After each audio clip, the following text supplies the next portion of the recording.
Next fourth question है आपका 15 cot A is equal to 8। ये दिया हुआ है हमें find sine A and secant A. हमें साइन ए की और सिकेंट ए की वैल्यू निकालनी है। ठीक है, 15 कोट ए की वैल्यू 8 दी हुई है, साइन ए की और सिकेंट की आप फाइंड आउट करोगे। ठीक है, तो कैसे करेंगे देखो सोल्यूशन इसका।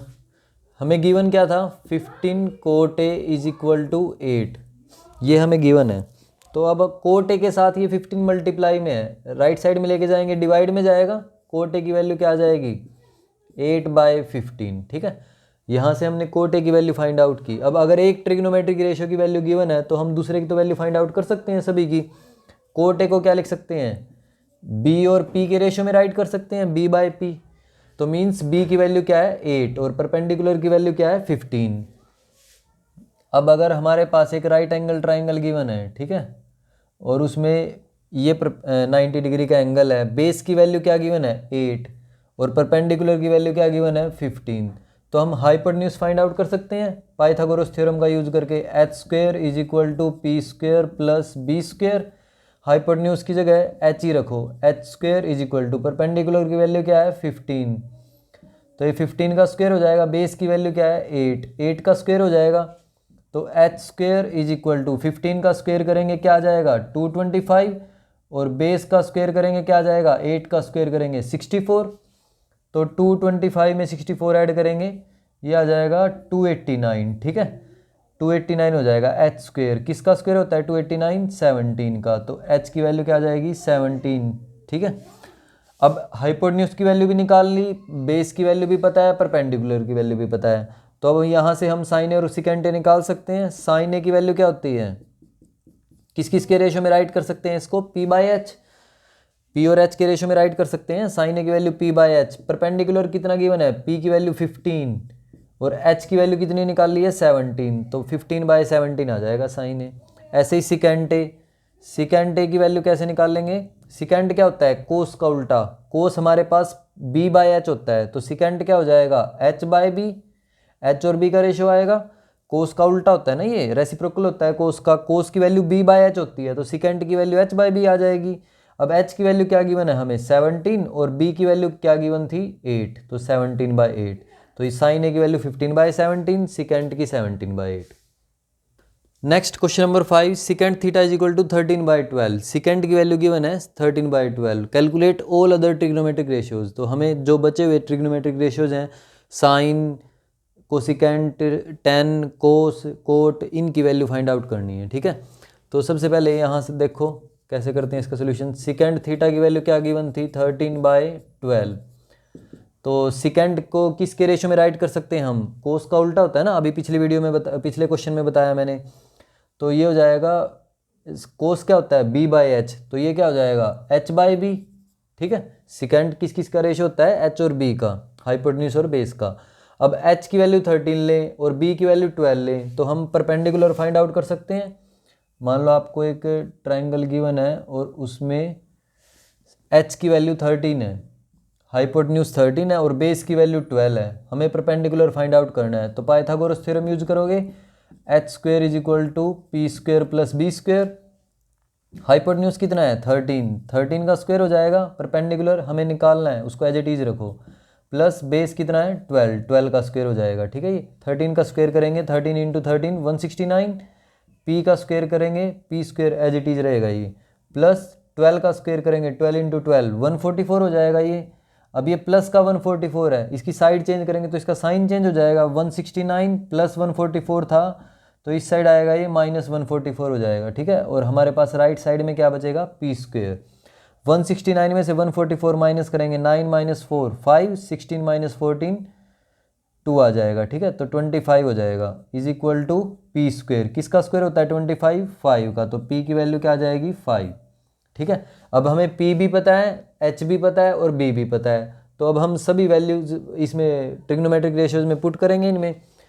तो स्टार्टिंग साइन ए से करते हैं। साइन ए की वैल्यू क्या आएगी, साइन ए क्या होता है p/h, फिर इसके बाद कोस ए, कोस ए क्या होता है b/h। ठीक है, इसके बाद टेन ए क्या होता है p/b। ठीक है, अब इसके बाद निकालना है हमें कोट ए और कोसिकेंट ए। कोट ए की वैल्यू क्या आएगी, बी बाई पी। टेन का रेसिप्रोकल होता है ना कोट, तो बी बाई पी आ जाएगी।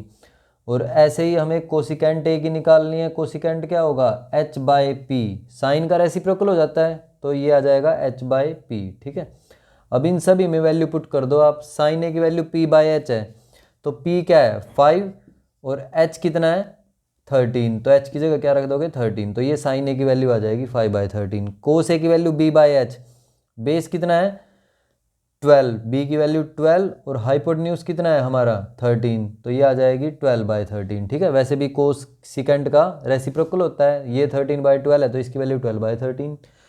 टेन ए की value P by B, P की वैल्यू अभी निकाल ली है हमने 5 और बेस की वैल्यू क्या गिवन थी 12, तो 5/12। कोट ए में बेस ऊपर आ जाएगा और डिनोमिनेटर में क्या आएगा 5, तो 12/5 रेसिप्रोकल हो जाता है ना 10 का कोट, न्यूमरेटर डिनोमिनेटर में चला जाएगा, डिनोमिनेटर न्यूमरेटर में चला जाएगा, तो 12/5 आ जाएगी। कोसिकेंट की value H by P, H की वैल्यू कितनी थी 13 और पी की वैल्यू अभी निकाली थी 5, तो ये हमारे आंसर हो जाएंगे सारे। ठीक है, नेक्स्ट क्वेश्चन नंबर 6 है आपका, if angle A and angle B are acute angles. Acute angles दिए हुए हैं एंगल ए और बी, अक्यूट एंगल्स मीन्स 90 से छोटे हैं। ठीक है, such that cos A is equal to cos B, और कोस ए की वैल्यू कोस बी के इक्वल आएगी, then show that angle A is equal to angle B. अब हमें ये प्रूव करना है कि एंगल ए एंगल बी के इक्वल आएगा। ठीक है, अब अगर हम एक ट्राइंगल लेके चलें, ठीक है, ट्राइंगल में देखो इन्होंने बोला हुआ है कि ए और बी क्या है अक्यूट एंगल्स हैं, तो ये हम ए और बी नहीं ले सकते, इस एंगल को क्या, इस वर्टेक्स को क्या लेके चलेंगे सी। ठीक है, और ए और बी कैसे एंगल हैं अक्यूट एंगल, तो ये दोनों अक्यूट एंगल हो जाएंगे यहाँ।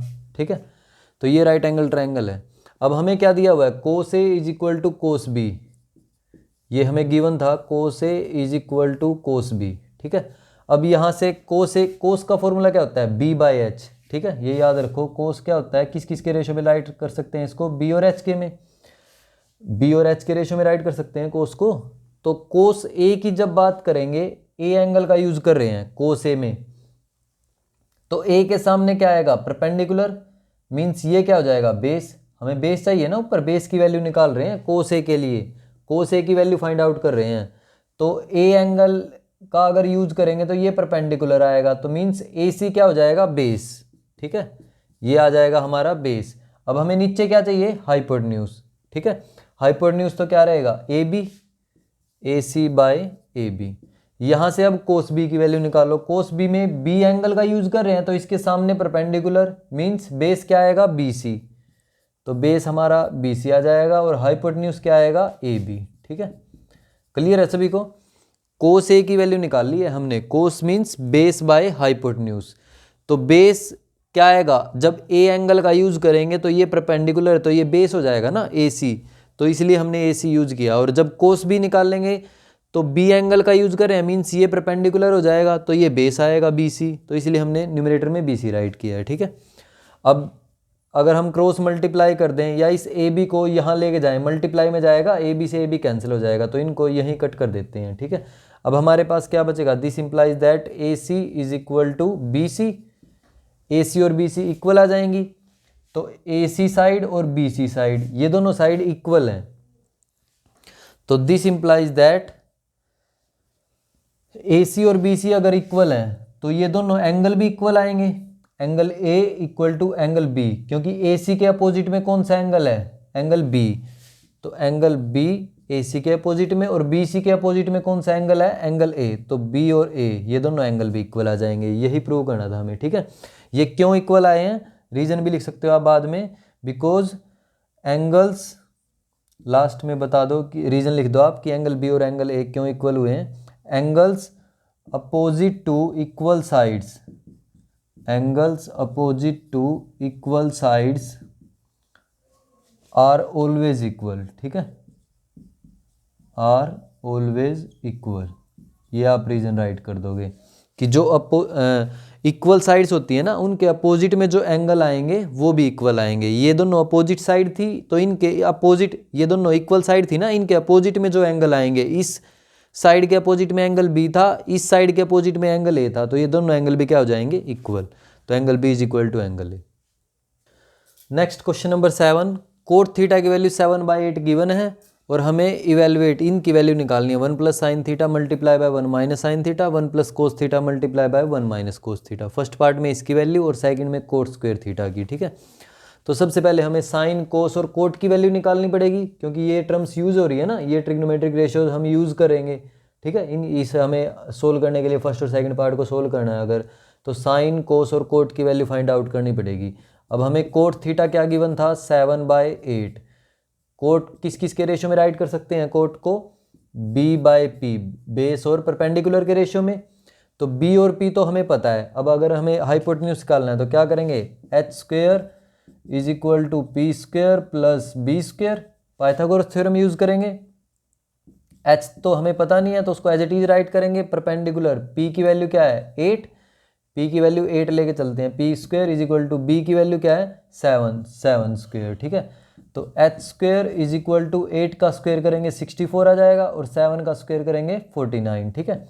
अब इनको ऐड कर दो, ये आ जाएगा 9 + 4 13, 6 + 4 10, 113 आ जाएगा, ठीक है। h² = 113, तो h की वैल्यू क्या आ जाएगी √113, ठीक है। ये हमारा हाइपोटेन्यूज आ जाएगा। तो p की वैल्यू पता है, b की वैल्यू पता है और h की वैल्यू पता है। तो हमें क्या क्या यूज़ करने हैं, साइन, कोस और कोट। तो इनकी वैल्यू फाइंड आउट कर लेते हैं पहले। साइन थीटा क्या आएगा, p/h होता है, p और h के रेशियो में राइट कर सकते हैं साइन को। p की वैल्यू क्या गिवन थी हमें 8 और h की वैल्यू अभी हमें निकाल ली है ना 113, तो ये साइन आ जाएगा। फिर इसके बाद कोस की वैल्यू, कोस की वैल्यू क्या आएगी b/h, कोस को हम b/h राइट कर सकते हैं। बेस की वैल्यू क्या गिवन थी हमें 7 और h की वैल्यू क्या आएगी 113, √113, ठीक है। अब इसके बाद हमें कोट की वैल्यू निकालनी है। तो कोट क्या आ जाएगा, कोट थीटा, कोट क्या होता है b और p के रेशियो में राइट कर सकते हैं कोट को। तो बेस क्या आएगा 7 और परपेंडिकुलर क्या आएगा, ये तो हमें गिवन था कोट तो, ठीक है, पहले से गिवन है, इसकी निकालने की जरूरत ही नहीं है। जो हमें टर्म्स यूज़ करनी है फर्स्ट और सेकंड पार्ट में बस वो निकालनी पड़ेंगी, ठीक है। कोट हमें पहले से गिवन था। फर्स्ट पार्ट सोल्व करो अब। 1 + sin theta, 1 + sin theta, 1 - sin theta, और डिनोमिनेटर में गिवन है हमें 1 + cos थीटा, 1 - cos थीटा, ठीक है। तो इसको इवेलुएट करना है तो वैल्यू पुट करो 1 प्लस, अब साइन थीटा की जगह क्या रखेंगे 8/√113, तो ये तो 1 + sin थीटा की वैल्यू आएगी। फिर 1 - sin थीटा, तो 1 - sin थीटा की वैल्यू 8/√113, ठीक है।